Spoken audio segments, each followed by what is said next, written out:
A vos sí. Genial, gracias. Bueno, entonces, hoy tenemos la última charla de este ciclo de charlas que pensamos en diciembre del año pasado, ya lo estábamos craneando. Ahí está Juli también. Hola Juli. Bueno, y en diciembre, ¿cómo estás Juli? En diciembre del año pasado, ya en nuestra reunión de cierre, fue que yo ya traje el flyer del ciclo de charlas y empezamos a pensar, bueno, en invitadas, temas, qué temas nos gustaría trabajar este año. Y en marzo, bueno, ya empezamos con este ciclo que finalmente reunimos un total de 10 encuentros. Este es nuestro 10º encuentro del ciclo. Se anotaron más de 150 personas en el Google Forms, así que, bueno, tuvo un alcance bastante grande. Hoy el tema, como iniciamos este ciclo con un tema muy de la ciencia política, que era paridad horizontal en gobiernos locales, y hoy como que dimos la vuelta y volvemos a un tema muy de la ciencia política, que son los gabinetes, ¿no? En presidencialismos. Entonces, bueno, voy a presentar a nuestra última invitada de este ciclo 2025, que es Anabela Molina, que nos va a presentar su trabajo que se llama Personalismo o Institucionalización, los dos caminos hacia los gabinetes presidenciales paritarios en América Latina entre 1999 y 2019. Anabela es doctora en Ciencias Sociales por la Universidad de Buenos Aires, magíster en Ciencia Política por la Universidad Torcuato Di Tella, fue becaria doctoral de CONICET en el Instituto de Investigaciones Jurídicas y Sociales Ambrosio L. Gioja de la Universidad de Buenos Aires y forma parte de proyectos sobre gabinetes, partidos políticos y género. Sus trabajos han sido publicados en revistas como Regional and Federal Studies, Colombia Internacional y revista SAP, entre otras. Además, se desempeña como docente en cursos de política comparada, política y economía comparada en América del Sur y metodología en diversas universidades argentinas, como la Universidad de Buenos Aires, la Universidad Católica de La Plata, la Universidad de Itela, y también forma parte de la red de politólogas. Así que bueno, hecha esta presentación, le cedo la palabra a Ana. Es todo tuyo y si quieres compartir pantalla, también. Bueno, buenas tardes. Muchas gracias, Vicky, Victoria, por la presentación. Yo voy a decir Victoria, porque voy a aprovechar este grupo para plantear, no sé, cuestiones que me fui cruzando en la carrera también y en la vida académica respecto del género.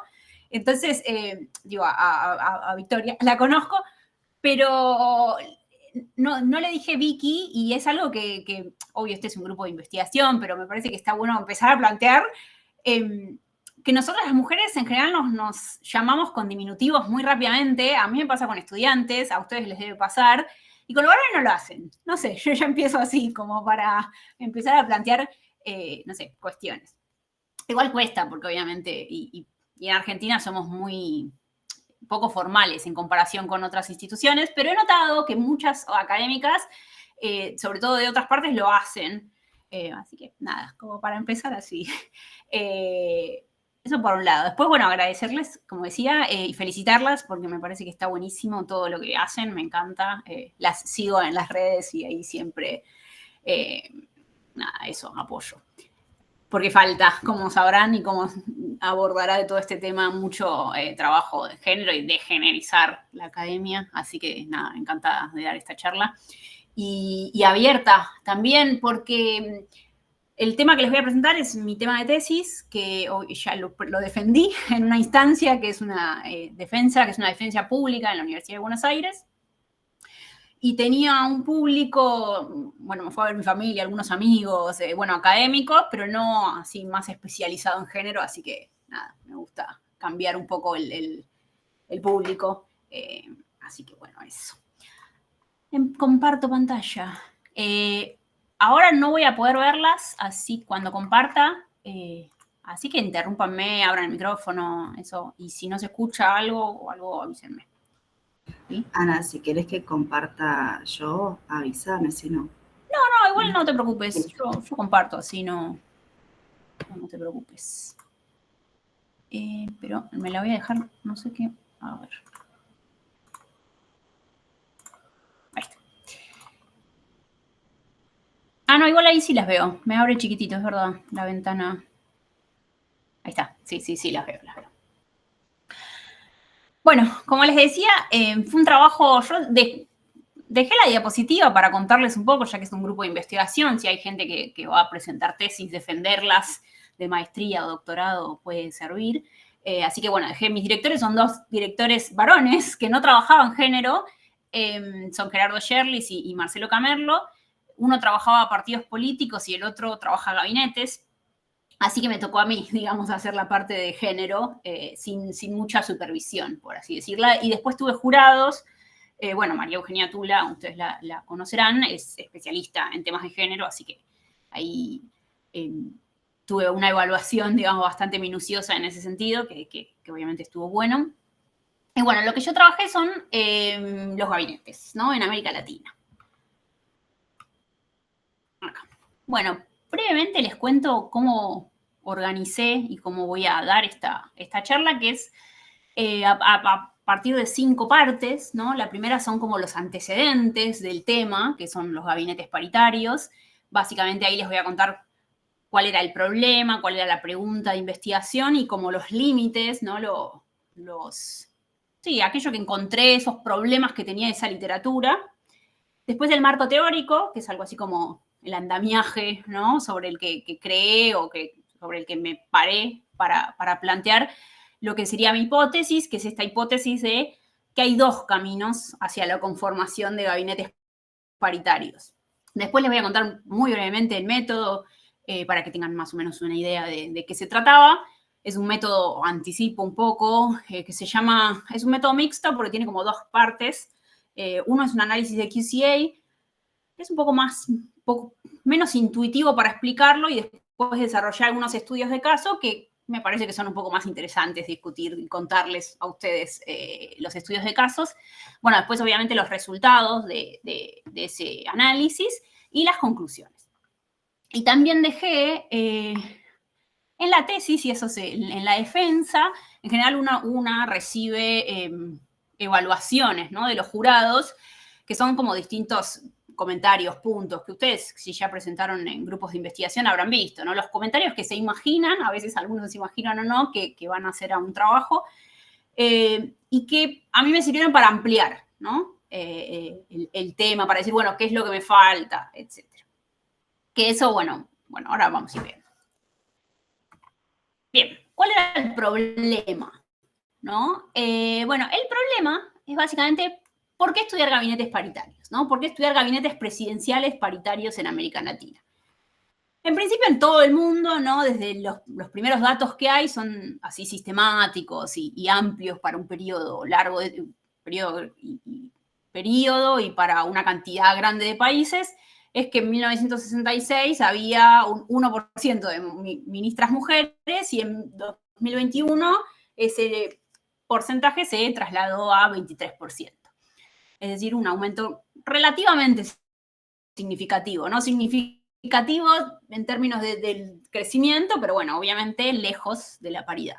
Y ahí empecé a poner algunas imágenes, que es la imagen del gabinete de AMLO, de López Obrador en México.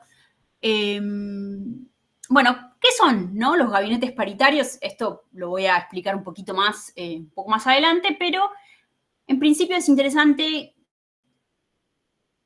plantear que reflejan compromisos, ¿no? Más allá de después veamos que en términos de representación sustantiva, simbólica, que puede generar, refleja un compromiso con la igualdad de género, desafían estructuras tradicionales, ¿no? Dominadas por varones, y ahí lo puse en términos, y este tema me parece que les interesa en particular a ustedes, es, bueno, impactan, ¿no? En las políticas públicas, como una pregunta que seguramente sabrán, bastante más difícil de responder que otras preguntas, como por ejemplo la representación descriptiva. ¿Y por qué también estudiar los gabinetes paritarios en América Latina? Bueno, porque lo que me fui encontrando cuando fui trabajando con la literatura es que había muchísimos trabajos que miraban Europa, sobre todo Europa occidental, y algunos países de la OCDE. Por ejemplo, Chile, que es uno de esos que está en la OCDE, es uno de los casos más estudiados también de América Latina. Ahora vamos a ver un poco por qué, ustedes se lo imaginarán, porque el caso de Michelle Bachelet fue como el primero, muy conocido, bueno, eso es muy visible. Y en general, América Latina es una región que fue menos estudiada y que es interesante, y lo voy a mencionar varias veces porque hay como una amplia variedad, ¿no? O sea, hay casos como muy exitosos de muchas mujeres en los gabinetes y casos de 0 mujeres, ¿no? Muy bajos y sostenidamente bajos en el tiempo. Un caso, por ejemplo, que se me ocurre enseguida mencionar, que yo conozco, yo después de la tesis terminé aprendiendo bastante de la política en general de los países que tomé como casos de estudio. Y, por ejemplo, Uruguay, ahora que ya dejé de escribir la tesis, es un caso que conozco poco porque tiene muy baja participación de mujeres en general y en los ministerios, por ejemplo. Entonces, bueno, eso, que es llamativo, ahora vamos a ir viendo, porque hay casos que... Argentina también es un caso llamativo de baja representación de género en los gabinetes, pero bueno, eso, son casos que la literatura esperaría que tengan más mujeres. Sigo un poquito. Bueno, entonces si me hice esta pregunta, ¿no? La tesis responde a esta pregunta, que es, bueno, ¿bajo qué circunstancias se conforman gabinetes paritarios en América Latina? Es decir, yo quería indagar en cuáles son los factores, ¿no? que hacen que haya gabinetes o que no haya gabinetes paritarios. Esto es un resumen así, abuelo de pájaro de la literatura, pero que también me parece interesante. Ay, no. Ahí está. Bueno, la literatura básicamente yo seleccioné, ¿no? 70 trabajos que que estudiaban la representación de género en los gabinetes entre 1997 y 2023. Y de esos trabajos me quedé, digamos, hice como un trabajo más exhaustivo de evaluar 39 que tenían una pregunta muy parecida a la mía. De esos 39, lo que hice fue extraer las variables que más influenciaban sobre que haya más mujeres. Y ahora les voy a contar cómo es esa literatura. Pero bueno, básicamente estas variables que miré es la proporción de mujeres en los congresos, ¿no? O sea, cuantas más mujeres en los congresos, se esperaría que haya más mujeres en los gabinetes. La ideología del partido, es decir, en general se esperaría que partidos de izquierda designen a más mujeres en los gabinetes. El género del LG es el líder de gobierno, porque la literatura es tanto sistemas presidenciales como sistemas parlamentarios, entonces líder involucra, digamos, los dos casos. El apoyo que tiene ese líder, que en general es la proporción de mujeres, el apoyo del partido del presidente en el Congreso, el régimen político, es decir, el nivel de democracia, y el rol que tienen los partidos. Y después las variables no institucionales, que son el desarrollo socioeconómico, las variables culturales. Esto por ahí pasa rápido, porque tal vez también les suena bastante. Cualquier cosa díganme que no. Las variables de difusión y el paso del tiempo. No todo esto, el paso del tiempo, por ejemplo, influiría positivamente sobre que haya más mujeres en los gabinetes. Ahora, de mirar toda esta literatura que me encontré, bueno, que la mayoría de los trabajadores, de los trabajos tenían un enfoque cuantitativo, y esto va a ser importante porque, y esto me parece que está bueno comentarlo acá, el método que yo usé, que es este método QCA, o los métodos cualitativos, eso, son como más útiles para estudiar en género, porque el género general, o esto lo abro para un debate al final de la presentación, en general los temas de género involucran muchas variables. Difícilmente se puedan simplificar en pocos casos, en pocas variables, entonces nada, eso es un problema, digamos, que predomine el enfoque cuantitativo. Después la mayoría están limitados a la representación descriptiva, que esto es esperable, por así decirlo, porque es el modo en que se aborda primero, ¿no? O el modo más fácil, ¿no? Acá en este grupo ni me parece que no tiene mucho sentido explicar por ahí las diferencias, ¿no? Entre representación descriptiva, sustantiva y simbólica, cualquier cosa me dicen. Bueno, la escasa atención sobre el rol de los partidos políticos, y esto también es súper importante, que no se prestaba mucha atención a eso, porque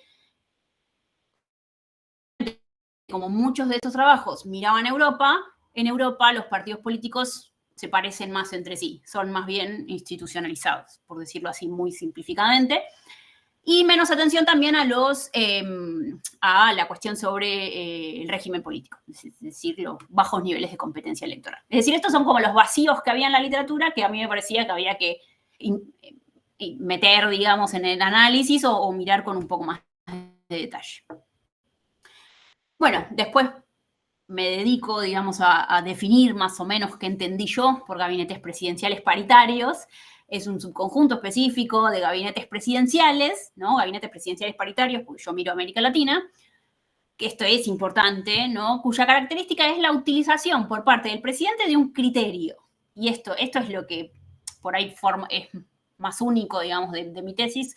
Hay gabinetes paritarios pueden ser muchas cosas. Yo entiendo cuando el presidente, cuando detecté, después más adelante lo miré, se los muestro, que el presidente, que el presidente o presidenta, obviamente, utilizó un criterio, lo mencionó en algún momento como el criterio de género, no es de casualidad, digamos, que tiene un gabinete paritario. Y bueno, justamente busca un balance. Después los estudios de gabinete estudian los gabinetes en términos de balance, digamos, por un lado la adscripción individual y después los miembros del gabinete pueden ser parte de un equipo. Tienen distintos tipos de criterio. La representación, como acá verán, es uno de los criterios. Obviamente hay otros, como la experiencia, la afiliación, ¿no? La experiencia y afiliación. Afiliación tiene que ver sobre todo, por ejemplo, partidaria o la lealtad, ¿no? Esto como para pensar en la complejidad de las decisiones que tienen que tomar, ¿no? los mandatarios, las mandatarias cuando conforman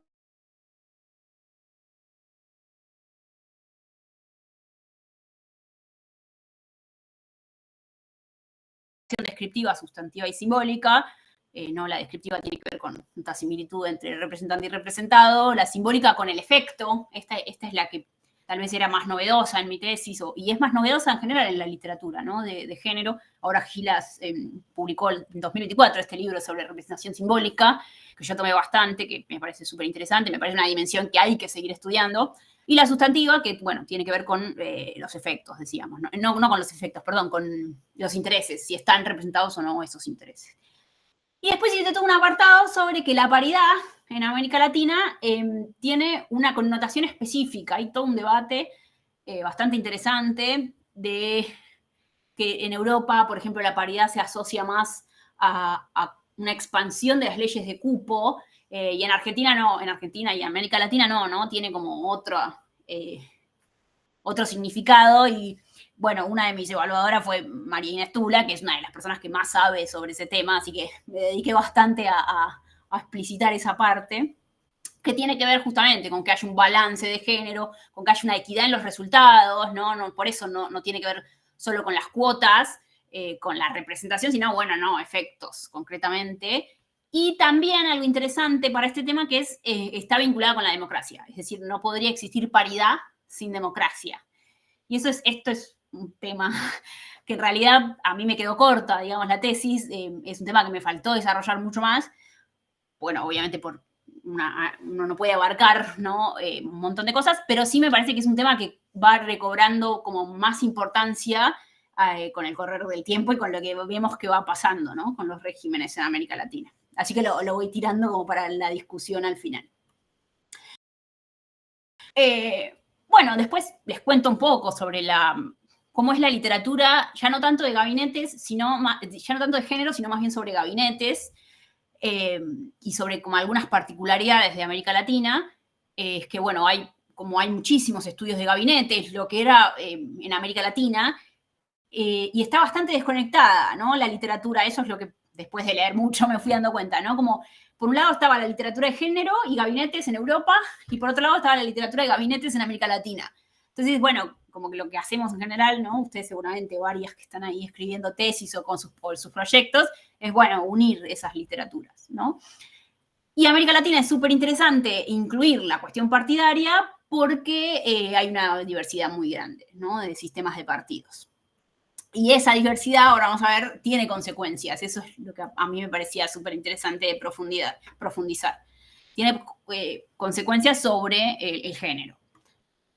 Y entonces ahí empezó como a clarificarse esta idea, estas hipótesis que ahora les voy a contar cuál es, que es sobre, bueno, en América Latina hay como, y esto lo simplifiqué mucho, porque es más complejo, pero como dos grandes mundos, ¿no? Como el mundo de los sistemas partidarios institucionalizados, en donde los partidos son estables en el tiempo, la proporción de votos es estable entre elecciones, hay estabilidad entre vínculos entre partidos y votantes. Quienes estudian o están en esa etapa lo deben tener bastante fresco esto. Y el mundo de los partidos no institucionalizados, en donde predominan, ¿no?, los partidos personalistas. Esto no necesariamente va separado, pero lo estoy simplificando un poco, ¿no? Y en estos partidos personalistas hay una baja institucionalización de las organizaciones, hay ausencia de organizaciones intermedias, entran, digamos, muchos más candidatos outsiders, y es mucho más compleja, ¿no?, esta idea de las etiquetas partidarias, ¿no? Como que hay mucho más la idea de la disolución de las etiquetas, que es un concepto que creó un autor que se llama Lupu, que está buenísimo, que es esta idea de, bueno, cuando los partidos se parecen entre sí, ¿no?, los partidos de izquierda y de derecha, hay una dilución de las etiquetas. Entonces, bueno, de toda esta literatura un poco, y mis hipótesis, que son un poco la respuesta a esta pregunta que yo planteaba al principio, que era cuáles son los caminos hacia la paridad o cuáles son las condiciones necesarias, ¿no?, para que haya suficientes, ¿no?, para que haya gabinetes paritarios, encontré que había dos caminos. Y esto también tiene que ver con que yo hice una tesis de maestría antes de la tesis de doctorado, y hice una tesis cuantitativa, ¿no?, corrí regresiones, y no encontraba eso, no me funcionaba ningún modelo, y no me funcionaba ningún modelo estadístico, justamente por eso, porque, y ahora les voy a contar, QCA, el método que yo usé, sirve para ver combinaciones distintas. O sea, lo que yo encontré es que hay un camino de combinaciones hacia la paridad en el camino institucional, digamos, en sistemas institucionalizados, y un camino personalista. Y bueno, les cuento un poco, ¿no? El camino institucional tiene, la hipótesis sería algo así como sistemas de partidos con alto nivel de institucionalización, con presidentas mujeres, de partidos de izquierdas, con alta proporción de mujeres en el Congreso y contextos normativos favorables, es condición suficiente para la conformación de gabinetes paritarios. Esto básicamente es lo que había estudiado la literatura europea, que es decir, bueno, esto que ustedes se deben imaginar, ¿no? Cuando hay partidos de izquierda, mujeres, muchas mujeres en el Congreso, bueno, va a haber un gabinete paritario. Pero esta tesis, ¿no?, esta hipótesis, tiene un problema, que es, hay muchos casos de América Latina que contradicen esto, ¿no? Básicamente, y ahí yo ya sabía un poco, digo, cuando me empecé a mirar la literatura, acá está el gabinete de, la fotito es el gabinete de Michelle Bachelet, que es el primer gabinete paritario de América Latina, pero en realidad hubo un gabinete antes, ¿no?, paritario, que no fue estrictamente paritario porque no superó el 50%, pero que en 2002 a mí por lo menos me generaba una pregunta muy grande, que es por qué, cuál fue ese gabinete, fue básicamente el de Álvaro Uribe en el año 2002, y ese gabinete a mí me sacaba el sueño, digamos, es por qué Uribe en el año 2002, un presidente como él, ¿no?, que el varón de un partido de derecha, conformó un gabinete paritario. Y bueno, y la respuesta tiene un poco más que ver con lo que vendría a ser la hipótesis 2, que es, bueno, cuando no hay sistemas de partidos institucionalizados, ¿qué es lo que explica esto? Y en general está vinculado a partidos personalistas, ¿no?, con mayores niveles menores niveles de democracia, digamos, con menores niveles de competencia electoral, y bueno, el contexto en general también ahora lo vamos a ver, contexto normativo temporal favorable, que es básicamente después del año 2010. Yo corté los casos que estudié antes de 2010 y después de 2010, porque ya había una presión mucho más grande después de 2010 para que haya gabinetes paritarios. ¿Hasta acá vamos bien? ¿Hablo rápido? Vamos bien. Genial. Porque yo sé que hablo rápido. Bueno, les cuento un poquito del método. El método, como yo les decía, es un método mixto, secuencial, sobre todo secuencial más que mixto, porque mixto podría estar en discusión. Mixto se le llama a los métodos que son quanti y quali. Y en realidad QCA, que es qualitative comparative analysis, es decir, análisis comparado cualitativo, está ahí como en el medio entre método quanti y quali, tiene como características de los dos, y eso, es un método que te permite analizar muchos casos también. Entonces, por eso no es estrictamente mixto, pero sí secuencial. Secuencial significa que primero use uno y después use otro. Primero usé uno para como una especie de exploración de combinaciones, es decir, cómo se combinaban todos estos factores que yo les mencioné. Y después, como es un análisis que puede ser muy poco intuitivo, difícil de entender, que hay que explicar un montón de cosas, lo combiné con estudios de caso, que es mucho más intuitivo. Y además, el estudio de caso sirve muy bien para, por ejemplo, hay muchos casos, primero hay casos intermedios, ahora van a ver que me quedaron ahí como que hay que explicar un poco más, y después la dimensión temporal en el QCA tiene un montón de problemas, explicar eso, cómo pasa el tiempo, cómo cambian los factores, y las cuotas de género. Y esto también me parece que está bueno traerlo acá. Las cuotas de género tienen un problema porque si ustedes, me imagino que muchas se habrán ya topado con esta literatura, porque a veces no funcionan. O sea, si yo solo contaba cuotas sí, cuotas no, hay casos en los que las cuotas funcionan mal porque no tienen mecanismos, ¿no?, de enforcement o son muy bajas, etc. Entonces, eso, tenía que incluirlas de una manera un poco más detallada, digamos. Bueno, les cuento algunos elementos que tiene que tener el análisis de QCA, y es básicamente una cosa que se llama calibración, que es definir las variables que utilizamos. Y no es solo definir variables, en realidad no son variables, sino condiciones. Y no son variables, y son condiciones porque tiene que ver con explicaciones mucho más detalladas, no de grado, como una variable a veces es más o menos de grado. La calibración implica justificaciones teóricas. Entonces, esto de nuevo, para el género es muy útil porque, por ejemplo, bueno, por esto, ¿no? Por ejemplo, yo para definir gabinetes paritarios usé como estas tres dimensiones de la calibración.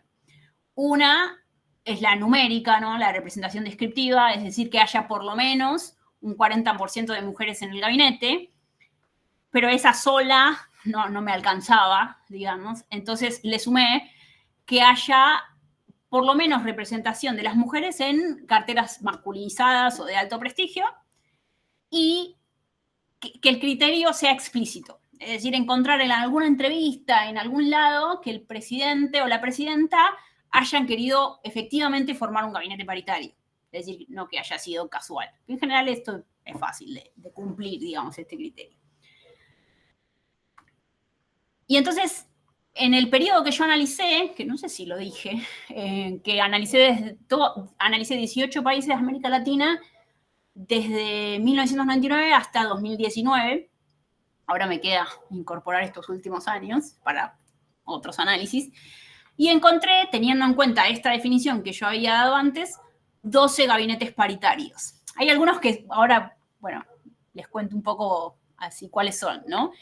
Acá los organicé desde el primero, que yo les decía que fue Álvaro Uribe en 2002, hasta el último, bueno, no me quedó exactamente ordenado, que fue en ese periodo el de Nayib Bukele, ¿no?, en 2019.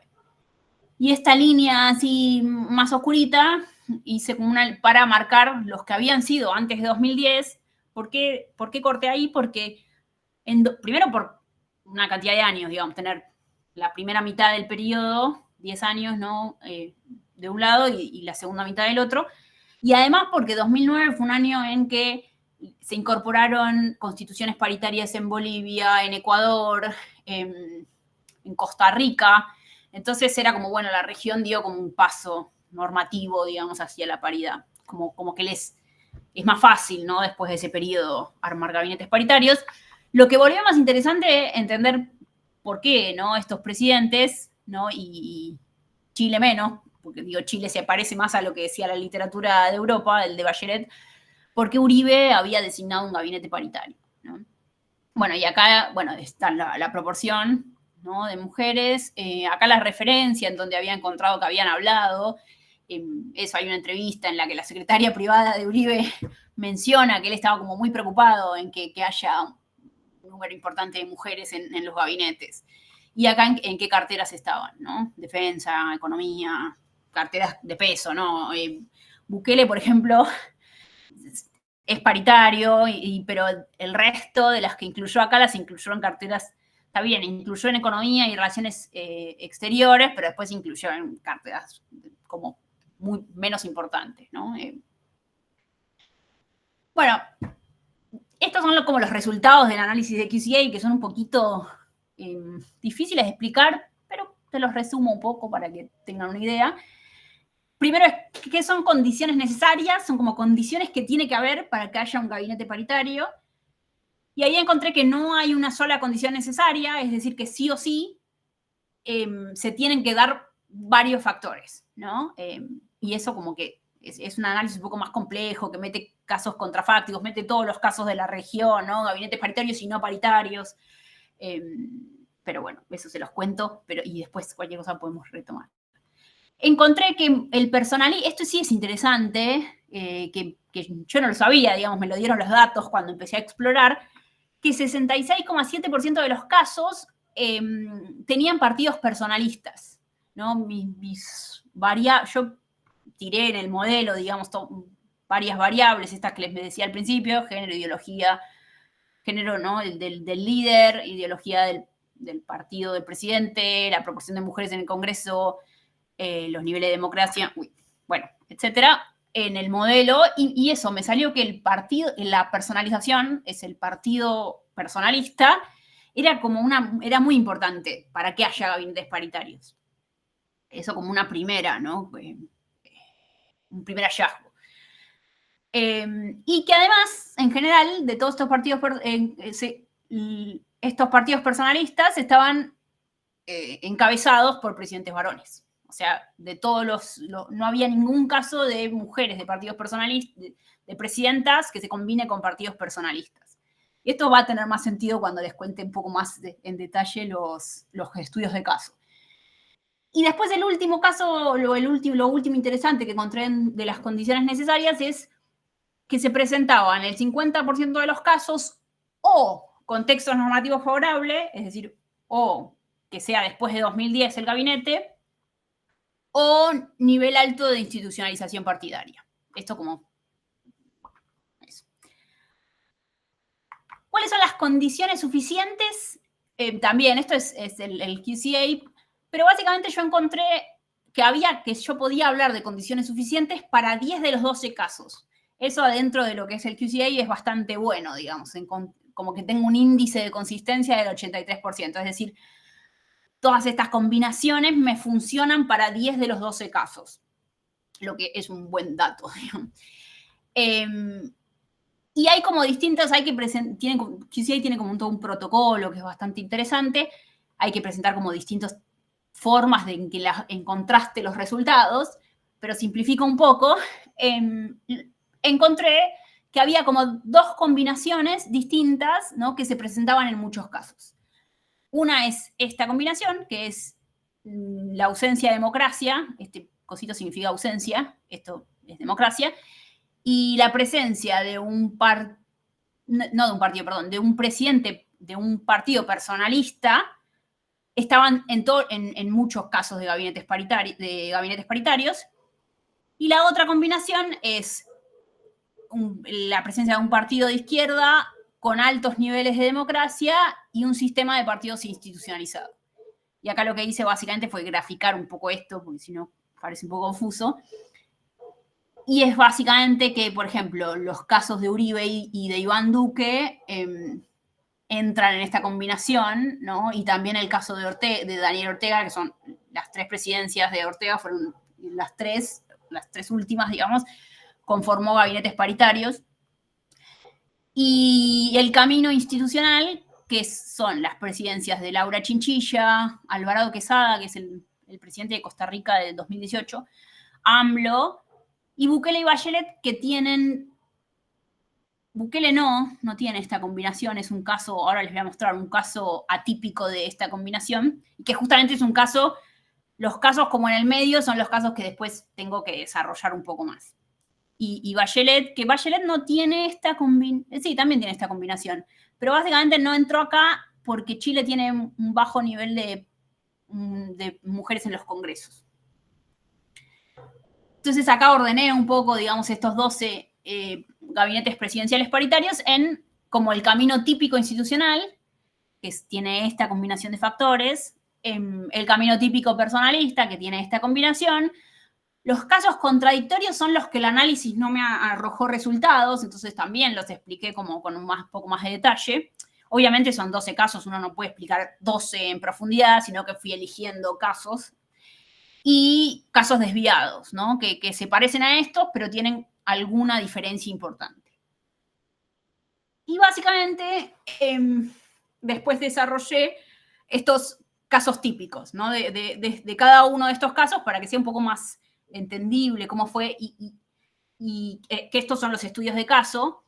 El estudio de caso, el process traces es como un corte, el QCA es un corte en el tiempo. Digamos, como yo solo analicé la foto del gabinete inaugural. En los estudios de caso, lo que hice fue ampliar eso a lo largo del tiempo, esta dimensión temporal que antes no había incluido. Y empecé todos estos casos con la primera ley de cuotas en cada uno de los casos que estudié. Yo estudié 7. Acá en la presentación no voy a explicar los 7, así que si quieren después les cuento unos más que tienen cosas interesantes. Y acá me puse a explicar. El de Chile lo conocía y era un caso también muy interesante, pero me parecía más interesante contar uno que sea menos conocido. Pero el de Chile funciona también muy bien acá, en el camino institucional. Y lo digo porque ahora, a la luz de las elecciones en Chile y que una de las candidatas es una exministra, también es interesante traerlo, ¿no? Bueno, ¿y qué pasó? No, en Chile, entonces, en Costa Rica, entonces, el camino institucional, decía, empezó en 1990 con la primera legislación de cuotas en Costa Rica y termina, ¿no?, en 2010 con la conformación de este gabinete paritario. Básicamente lo interesante, ¿no? Ahí leí sobre la historia de las leyes de cuotas en Costa Rica, ¿no?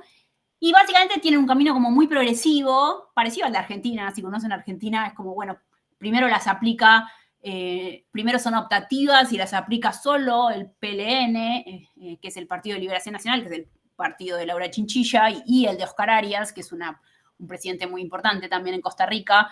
Llegan progresivamente, ¿no? Como que van siendo cada vez más rigurosos con lo que demandan de las leyes de cuota y llegan progresivamente a la paridad. Eso se combina con un sistema muy institucionalizado, ¿no? A diferencia de Argentina fue en otro tiempo más institucionalizado, es, bueno, los mismos partidos a lo largo del tiempo, es una de las democracias más largas, más consolidadas de la región, ¿no? Ahora, hace unos años empezó a tener problemas también, pero eso, desde 1953 había sido una democracia, digamos, ininterrumpidamente en el periodo. Y también, y tiene liderazgos importantes, ¿no? Eso también es importante. En general, hay algo que yo lo menciono en la tesis, acá no hice mucha alusión, que es la idea de los gabinetes paritarios son también un poco el resultado de algo que unas autoras que estudiaron mucho llaman los pisos de concreto, es decir, que ya haya gabinetes paritarios en periodos anteriores, no gabinetes paritarios, perdón, pero que ya haya gabinetes con una presencia alta de mujeres en periodos anteriores. Y después tenían una jueza ahí que también tuvo un rol muy importante del Tribunal Superior Electoral, en sancionar, en hacer que se cumplan las leyes de cuota, después la paridad, etc. Se ve como que, yo le diría también, es como un camino virtuoso, ¿no? Hacia la paridad, como el sistema funciona como a los politólogos y las politólogas nos gustaría que funcione, ¿no? Todo ordenado, claro, etc. Bueno, y el otro camino es el camino personalista, que en este caso era el que a mí me interesaba explicar, que era el de Álvaro Uribe. También, ¿no? Empieza, en todos los casos que estudié, les decía, empieza con la primera ley de paridad, de cuotas del país. Y es interesante porque en Colombia tuvo su primera ley en 1991, pero lo interesante es que nunca se aplicó. Como que la sancionaron, pero efectivamente no entró en vigencia. Después entró en vigencia y la Corte, un partido, como que lo denunció para que sea inconstitucional. Bueno, básicamente eso. Había leyes de cuota, pero no funcionaban. Pero, digo, yo mi análisis lo empiezo a partir de ese punto de partida. Y es interesante porque no ocurre nada de todo lo que pasó antes, ¿no? En el camino institucional, ¿no? Por ejemplo, bueno, no es un partido institucionalizado para nada. Uribe sigue, es un presidente que fue rompiendo partidos, digamos, como, de hecho, antes venía del Partido Liberal, antes de las elecciones rompe con el Partido Liberal, crea un partido que se llama Primero Colombia, que ni siquiera es un partido político, digamos, es un vehículo electoral. Eso se combina con Colombia, es un caso parecido al de Argentina, que ahora es un caso de muy baja institucionalización, ya en este periodo también, en 2002, pero justamente en realidad en 2002 es como nuestro 2001 o nuestro 2003, digamos, en la época que se rompe, digamos, el sistema bipartidista, y uno de los actores que hace eso es Uribe. Entonces, un poco, ¿no? Las designaciones, dice acá, basadas en lealtades personales. Básicamente, para mostrarles esto. Después, digo, yo lo que hice fue mirar las trayectorias de las ministras que llegaron al gabinete. Y lo interesante es que cuando fui reconstruyendo, ¿no? Que cuáles habían sido sus trayectorias políticas, ¿no? Acá tenemos las 8 ministras del gabinete paritario de Laura Chinchilla, y todas estaban afiliadas al Partido de Liberación Nacional. Algunas todas habían ocupado cargos súper importantes, ¿no? Habían sido diputadas nacionales, varias habían entrado, había un caso que era re interesante, creo que era este de Sandra, que había entrado específicamente, digamos, al Congreso a partir de la ley de cuotas, que también fue el caso de Laura Chinchilla. Eso, digo, como es un sistema que el efecto de las leyes de cuotas, de la institucionalización de los partidos, el Partido de Liberación Nacional tiene además cuotas adentro del partido mismo, digamos, que tiene que cumplir, ¿no? Y como eso va abriendo lugar a mujeres. Miren, todas, con un distinto grado, algunas más y otras menos, mucha vínculo con el partido político.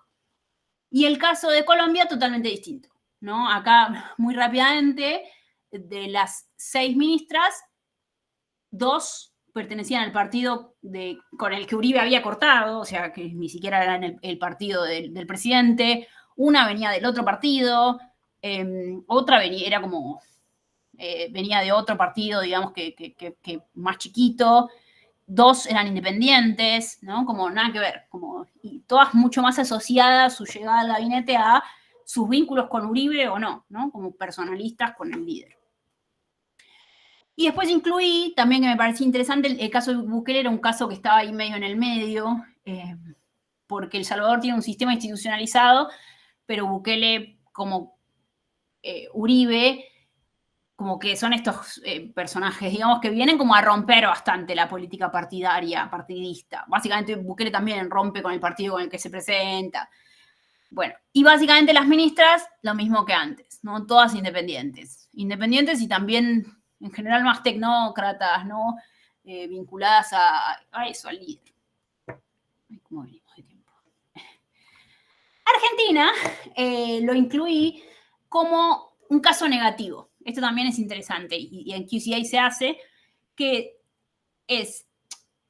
no es que uno va a estudiar todos los casos negativos, pero yo, más allá de que vivo en Argentina y de que es un caso que me parece interesante igual, en realidad era un caso que el QCA, digamos, me decía que era relevante. ¿Por qué? Porque de los casos que no, o sea, es muy difícil decir qué casos uno estudiaría de casos negativos, digamos, casos que no tienen paridad. Pero, sin embargo, hay trabajos que dicen, bueno, los casos interesantes para estudiar negativos son los casos en los que muchos factores predecirían lo contrario. Y es el caso de Argentina. Y sobre todo yo tomé el segundo gobierno de Cristina, porque básicamente Argentina tiene todos los factores que yo les mencioné favorables al gabinete paritario. Es decir, muchas mujeres en los congresos, en el caso de Fernández de Kirchner, digamos, una presidenta mujer de un partido de izquierda, y tiene todos esos factores, pero no es un caso institucionalizado. Entonces, me servía mucho más para mi argumento, que es decir, si mi argumento es los casos institucionalizados funcionan bien, digamos, mujeres con partido de izquierda, partidos institucionalizados, etcétera, cuando no tenés esa institucionalización, incluso con un montón de otros factores favorables, no tenés paridad, que es el caso de Argentina. Entonces, bueno, conclusiones, ¿no? un poco el secreto está en la combinación, en el sentido de eso, ningún factor funciona de manera aislada.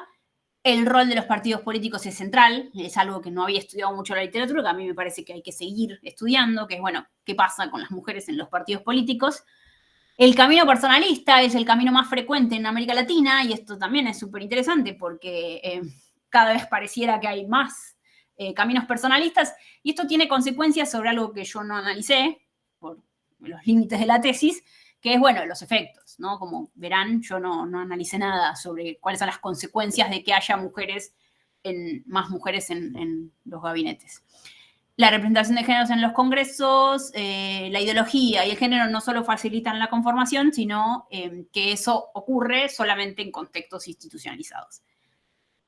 Bueno, acá un resumen, ¿no? de los caminos de los 12 casos, los 7 que analicé en profundidad. Implicaciones, que esto lo podemos retomar. Próximos pasos, pero antes de los próximos pasos...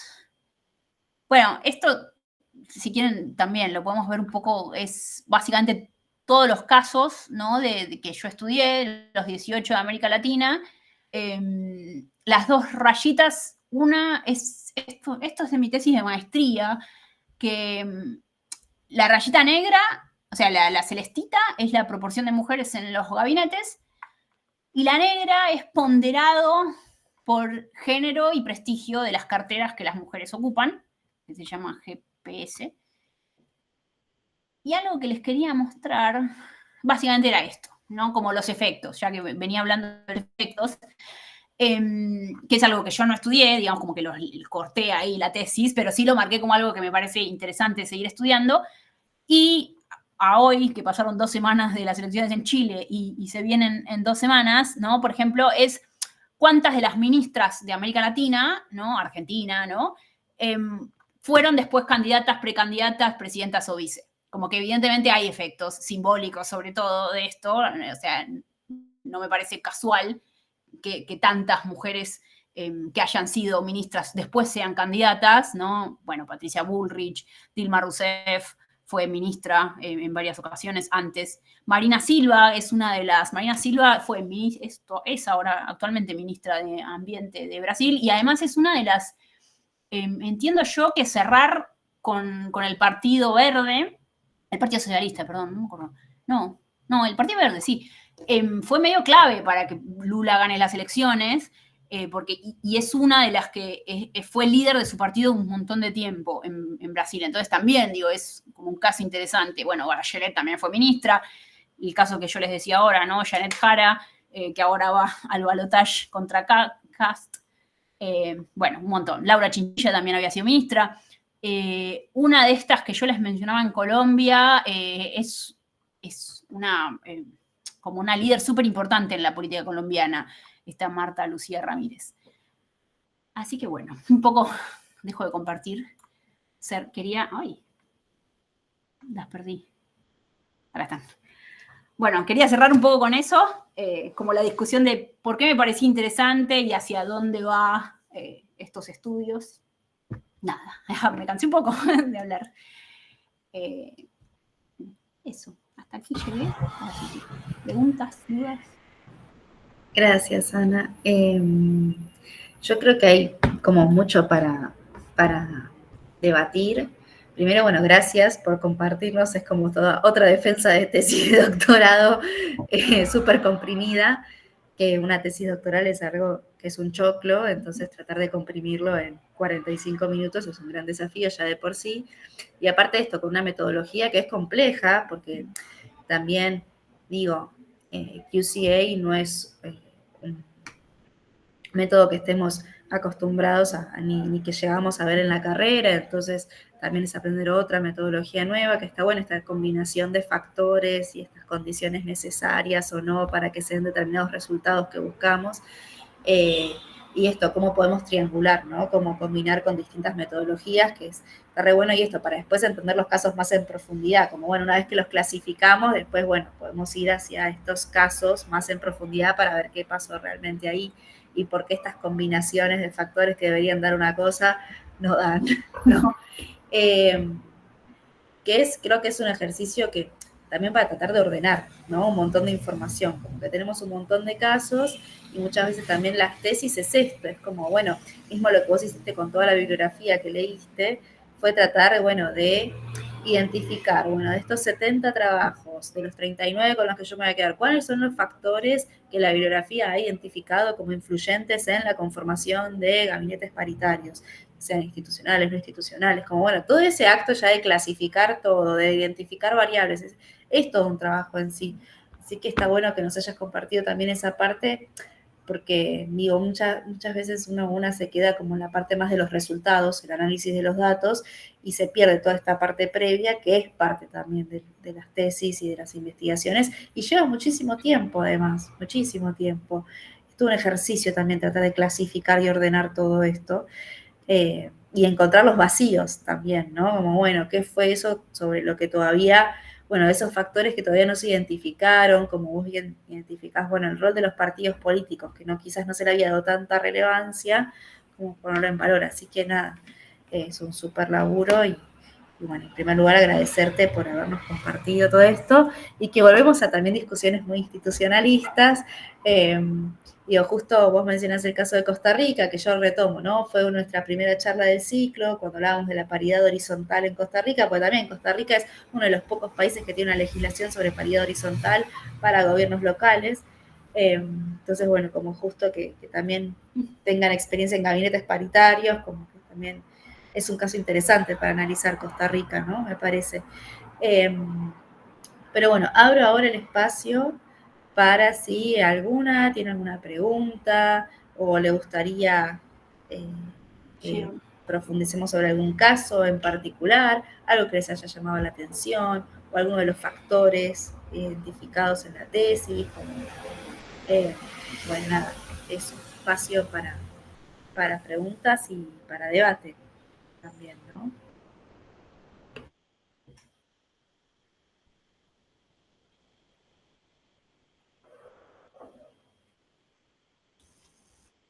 Bueno, yo mientras voy agregando. Ay, sí, perdón. Yo quería consultarte.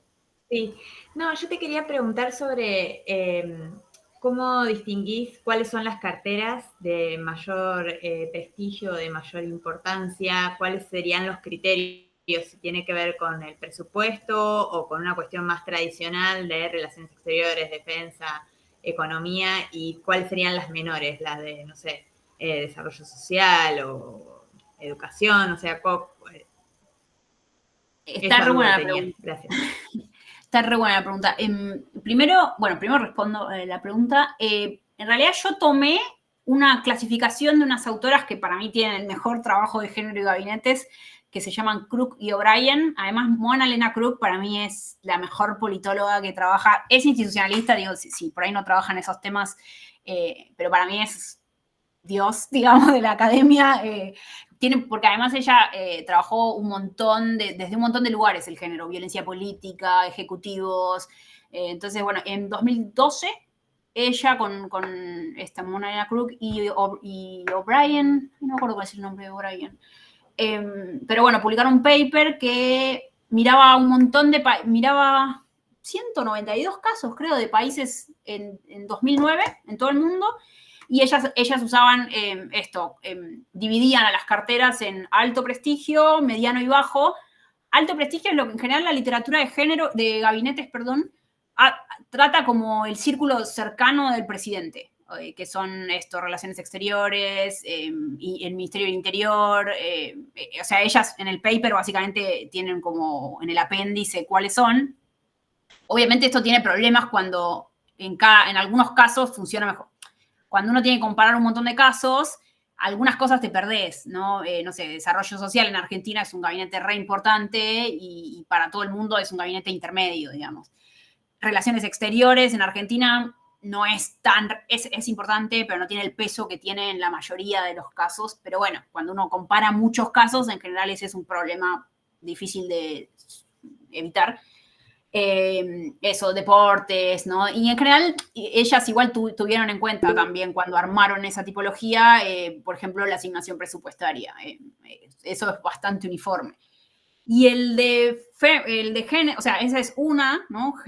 Prestigio, y género es el tipo de carteras en el sentido de si están asociadas a tareas de cuidado, son feminizadas, y economía, trabajo, ¿no? Son masculinizadas. También hicieron lo mismo ellas, ¿no? Eso de explicar en cada una qué tomaban, y yo básicamente las cité a ellas y apliqué esa medida, digamos. Sí. Pero sí. Ese. Gracias, Vicky. Sí, ese trabajo además es el más citado, o sea, es el mejor trabajo de género y gabinetes, indiscutiblemente. Que lo saqué de tu artículo SAP, que ahora lo voy a poner también sí, porque en los comentarios.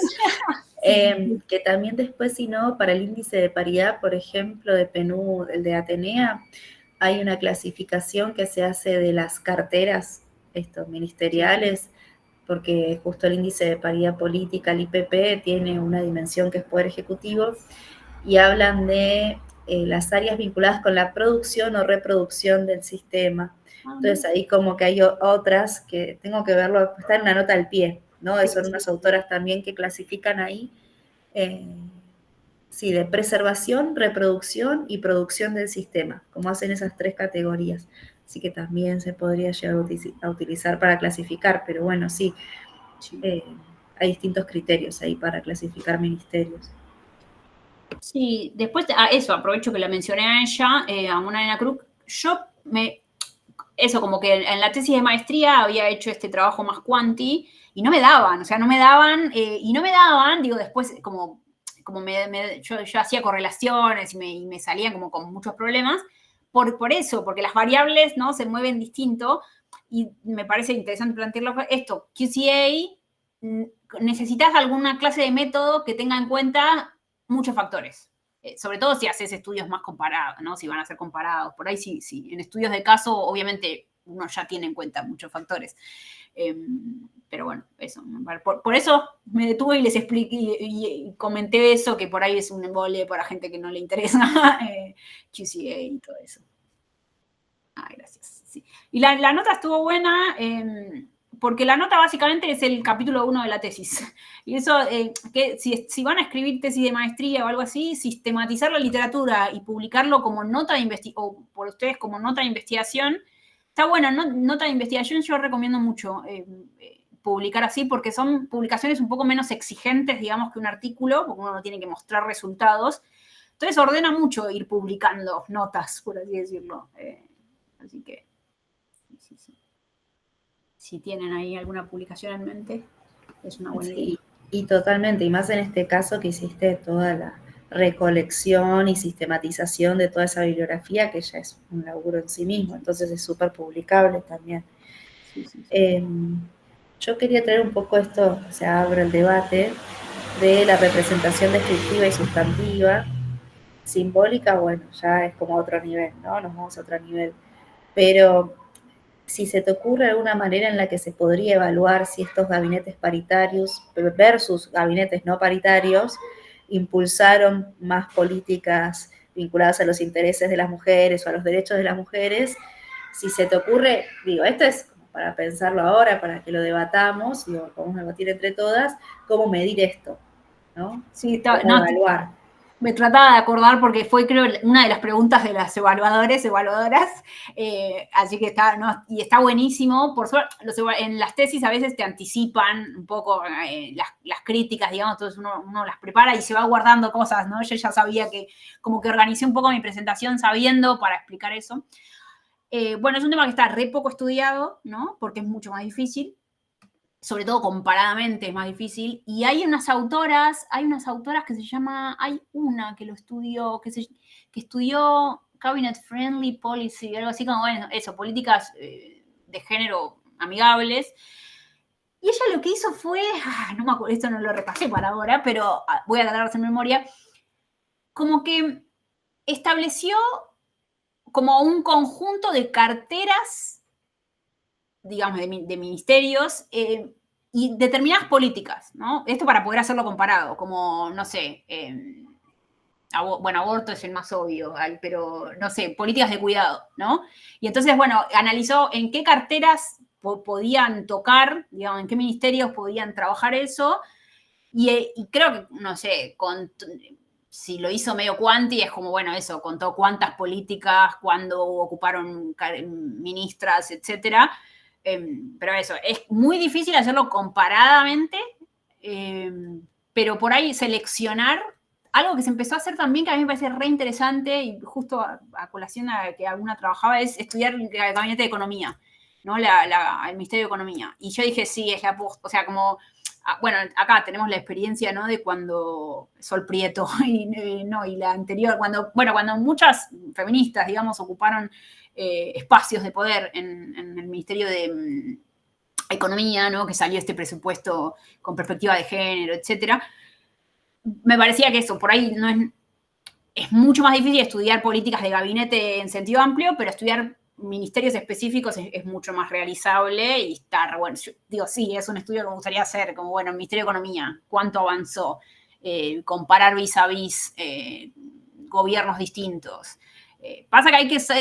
Yo trabajo con una politóloga que se llama María Eugenia Coutinho, que ella no trabaja género, así explícitamente, pero trabaja gabinetes y sabe, además fue funcionaria muchísimos años, entonces sabe muchísimo, digo, es la primera persona que se me viene a la mente, ¿no? Para armar eso, porque sabe mucho de gestión, ahí hay que saber mucho, yo por ahí tengo menos herramientas porque estudio más eso, política comparada de afuera, por así decirlo, porque hay que conocer mucho de gestión pública, que es una ventaja, si alguna trabaja o sabe mucho de gestión pública, eso, ahí el consejo sería como enfocarse en cuestiones particulares y desarrollar un estudio de caso o en profundidad, sí.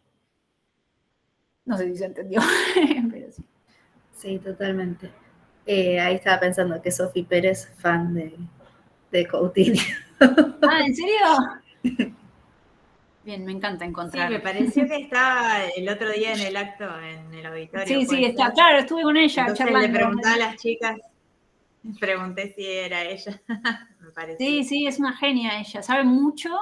Yo creo que no trabaja tanto temas de género por una cuestión generacional, ¿no? Como hay generaciones de politólogas que lo trabajaron de otro modo, pero sí. Y tiene publicaciones, bueno, con mi director, que es Marcelo Camerlo, que son muy capos en estos temas. Sí. Okay. A mí se me ocurre otra pregunta. Si para vos es un factor o no necesario que haya dentro del gabinete un ministerio de mujeres o de igualdad para que sean gabinetes paritarios. Si lo viste como, si lo considerás o no para el análisis, digo. Yo me acuerdo que en Argentina, cuando discutíamos estos temas en Twitter, otras épocas muy lejanas en el tiempo, yo publiqué cuando ganó Lula en 2022, yo publiqué como un hilo con sus, como eso, a quienes había elegido, porque era un caso bastante como que en Brasil, que siempre había tenido muy baja participación de mujeres, bueno. Y me escribieron muchas personas en ese hilo y salió ese tema, por eso lo cuento. Y un poco la conclusión de esos debates, porque en Argentina también el de Alberto había salido como pedir gabinete paritario y estaba en el tapete. Es como, bueno, yo no diría que es una condición necesaria, no me parece, por ejemplo, para hoy en día que el debate, que estamos como en una etapa, ¿no? de defensiva, le digo yo, no de expansiva, no lo pondría en el tapete en esta etapa estratégicamente. A futuro, en otra buena etapa, no me parece que reste, digamos, como me parece que se complementan, ¿no? Como decir, bueno, tener muchas mujeres y tener un ministerio de género es complementario. Estratégicamente, en épocas de retracción, no. Me enfocaría más en estas cuestiones como economía, ¿no? Como en lo que nos... Bueno, se ha criticado el género de todos lados, ¿no? Últimamente, pero me parece que es un punto que está bueno enfocar. Sí.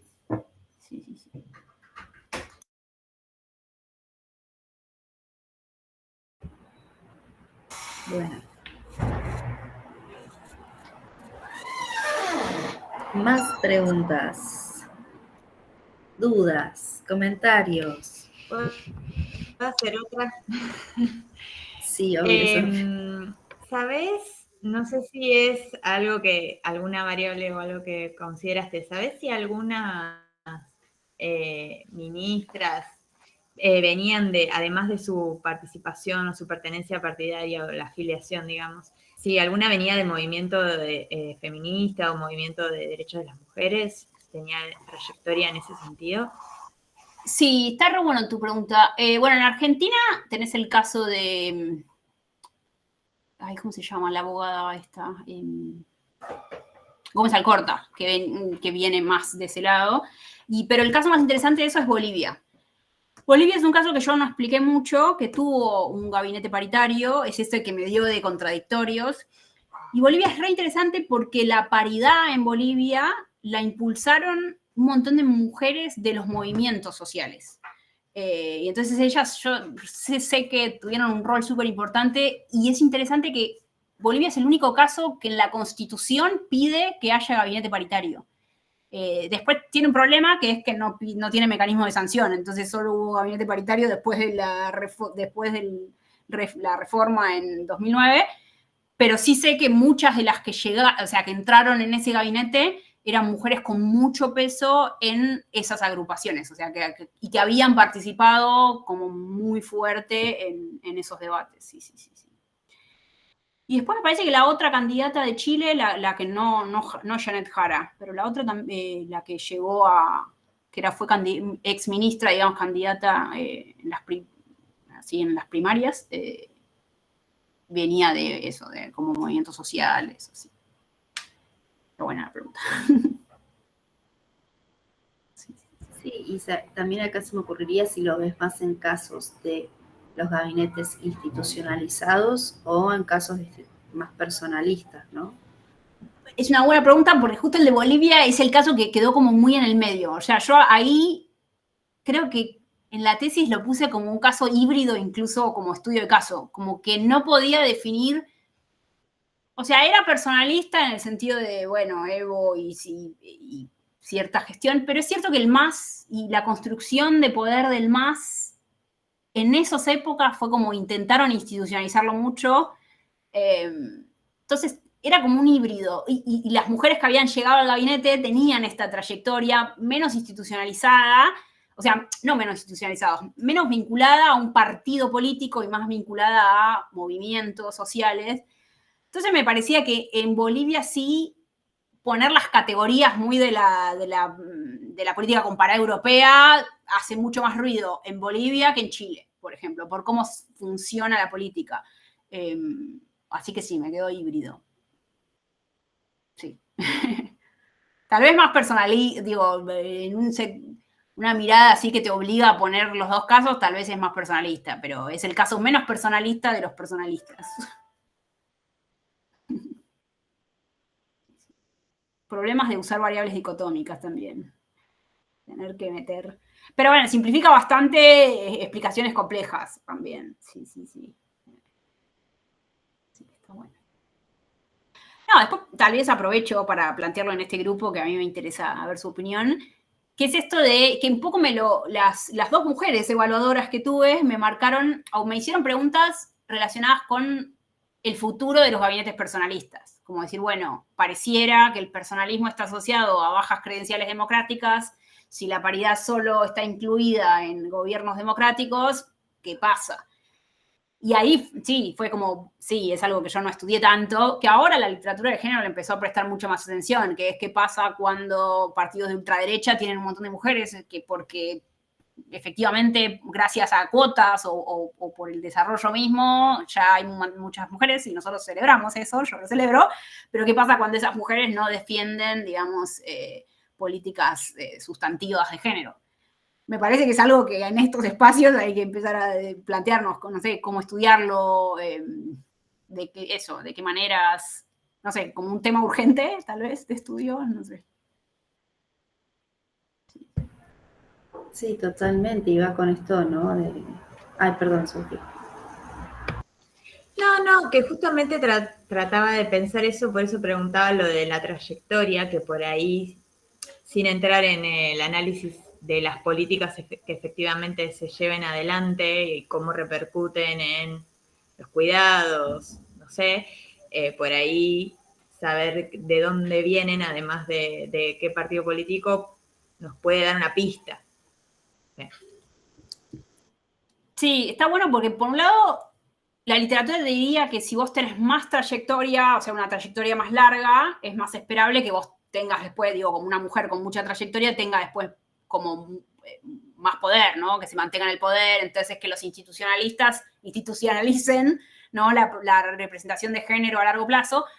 Pero después, en otros trabajos, que no de género, con mi director, que estudiamos como las trayectorias de los ministros en general, en los sistemas no institucionalizados, en Europa, por ejemplo, el ministerio, los ministros, es como el corolario de una carrera larga, ¿no? Como, bueno, llegás a ser ministro después de que ocupaste, yo en clase siempre doy el caso de Margaret Thatcher, ¿no? Que fue ministra antes de ser primera ministra, que primero fue candidata parlamentaria a nivel local, bueno, y fue construyendo toda esa carrera política, y llega al final de su vida y de su carrera al ministerio y después al ser primera ministra. En América Latina no, y sobre todo en los sistemas no institucionalizados, en realidad el ministerio es más bien como el principio de una carrera. Entonces, en realidad no podemos, en realidad sabemos poco de qué pasa en los sistemas personalistas. O sea, por ahí es todo lo contrario, ¿no? Una ministra que recién llega puede tener una trayectoria larga. Eso, no lo sabemos. Digo, habría que estudiarlo más. Sí sabemos cómo funcionan otros sistemas y no sabemos cómo funcionan los sistemas personalistas. Sí, sí. Así que... Sí, pensaba en esto último cuando vos mostrabas la tabla con todos los casos de las ministras y sus trayectorias y qué cargos habían ocupado antes, que es muy también de la bibliografía de trayectorias políticas, ¿no? Por lo general uno ve trayectorias para llegar hacia ser el líder de gobierno, no sé, ocupar el cargo principal dentro del Poder Ejecutivo, pero no quizás para verlo la trayectoria hacia los ministerios, ¿no? Cómo se llega a ser ministro o ministra. Entonces ahí te abre también otro mundo, otro universo para investigar, que es, bueno, ¿de dónde vienen los ministros y las ministras? ¿Son todos cuerpos técnicos? ¿Son más políticos? Y ahí seguramente haya patrones también para, digo, esto dentro de gobiernos personalistas o más institucionalizados también, no solo con las mujeres, digo, con los varones también, ¿no? Como es algo que pensaba en esto de, bueno, estos partidos de derecha ahora que también tienen muchas mujeres porque han sido obligados a conformar listas paritarias porque participan en el contexto en el que ya cambiaron las reglas del juego y entonces, bueno, el 50%, no sé, acá por ejemplo, el 50% de las listas para el Poder Legislativo tienen que estar ocupados por mujeres, a nivel nacional al menos. Y hay, no sé, pensaba en el Congreso de Rosario, en SAP este año, y después en REPSA también, y en el seminario de Repsal, ya hay trabajos que empezaron a analizar de dónde vienen estas mujeres, ¿no? Que ocupan cargos en las listas o después que llegan a ser electas por estas opciones, ¿no? Y lo estaban, no sé, por ejemplo, en Repsal lo estaban analizando en Argentina, pero también en comparación con Brasil. Entonces, bueno, también toda esta agenda, que acá entra esta dicotomía entre la representación descriptiva y sustantiva. Y yo me acuerdo de quizás en el Congreso de SAP algunos decían, bueno, pedían tantas mujeres y miren quiénes están llegando ahora, que una cosa no quita la otra, ¿no? Porque si no pareciera que, entonces no tendríamos que tener leyes de paridad, porque en realidad entran mujeres de derecha. Además, en realidad, el argumento para mí es, las mujeres tienen el derecho a ser, como en claro, antes las que llegaban eran solo mujeres hipercapacitadas, las mejores. Bueno, que lleguen mujeres mediocres, digo, está bien, necesitamos que haya, o sea, porque varones mediocres hay. Entonces, claro. Entonces sí, por eso como que se focaliza mucho en que, nada, que las candidatas que están asumiendo por estos partidos son un desastre, así dicho, digo, lo estoy diciendo mal y pronto, que tienen poca trayectoria, que son outsiders y qué sé yo. Pero bueno, no sé, creo que acá hay mucho para debatir también de, bueno, ¿qué es lo que se está criticando? Se está criticando las leyes de paridad, o sea, esto forma parte igual de una nueva generación y no de una nueva clase política y nuevo liderazgo político que tiene estas características, tal vez no es solo propio de las mujeres, sino que los varones también son así, ¿no? Entonces, bueno, ahí entra mucho para debatir, digo, para no entrar en estos como comentarios tan simplificadores, que pareciera que todo esto es culpa de las leyes de paridad, ¿no? Como, no sé, esto da para debatir más también, ¿no? Y creo que podemos dar debates más interesantes y ahí Sí. esto. Por ahí algo que se me ocurre también con lo que mencionás, y antes de cerrar, quiero decir, que es como que mi tesis y en general la literatura más institucionalista es súper género interpretado como mujer, ¿no? Como, y en realidad ahí viene como la puerta de decir, bueno, en realidad si abrimos, ¿no?, más a la literatura LGBTQ+, se vuelve como más interesante todo. Eso, por ahora, en mi tesis yo ni lo estudié porque no hay ni siquiera, digamos, personas, no sé, no binarias en los gabinetes, como, no sé, es un fenómeno súper nuevo, pero que me parece que viene a tener más herramientas para discutir con eso, digo. En general, esa representación va más avanzada incluso que género mujeres, digamos, ¿no? Como... Sí, ahí entramos en otro debate, que es que seguimos hablando en términos binarios, y bueno, y esa sí es una limitante que tienen las leyes de paridad, y ya lo sabemos. Acá Patricia decía en comentarios, bueno, una especie de quién es quién dentro del liderazgo femenino. Sí, efectivamente, y que también esto, sí, que es trasladable también a liderazgos masculinos, no solo femeninos. Pero bueno, esto hay mucho para debatir. No sé si alguien tiene alguna pregunta más, comentario más, antes de que cerremos.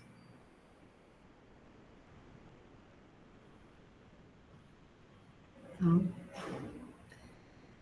Bueno, Ana, no sé si vos querés decir algo más. De vuelta, agradecerte. Estuvo súper interesante las preguntas que me hicieron. Me encantó presentar a ustedes cuando lo que necesiten, cuando quieran. Digo, son de verdad mi grupo preferido de investigación de la UBA.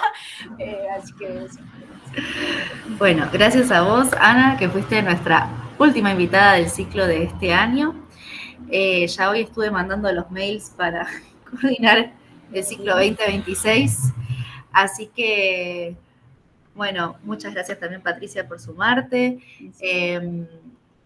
Vamos a retomar el ciclo, veremos si a partir de marzo o abril del año que viene, y ya, bueno, tenemos muchos encuentros que no llegamos a cerrar para este año, que ya tenemos apalabrados para el año que viene, así que, bueno, estaremos trabajando post receso en, bueno, darle vida y que siga teniendo vida este ciclo de charlas, que me parece que es muy necesario y que también nos habilita a abrir otros debates dentro de la ciencia política, algunos muy vinculados a la ciencia política, otros quizás menos directamente vinculados, pero que nos ayudan a esto, a volver a traer a la escena y traer al centro estos temas que nos movilizan, estos temas que nos parecen interesantes desde distintas perspectivas, una perspectiva más feminista, otra manera de construir conocimiento, mucho más horizontal, de traer a la academia un poco más hacia los márgenes y estos temas más hacia el centro de la academia.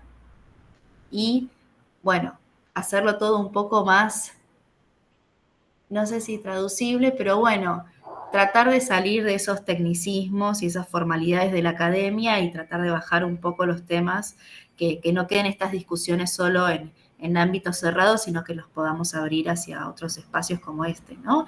Y que podamos llegar hacia personas que no necesariamente estén en la universidad en este momento también.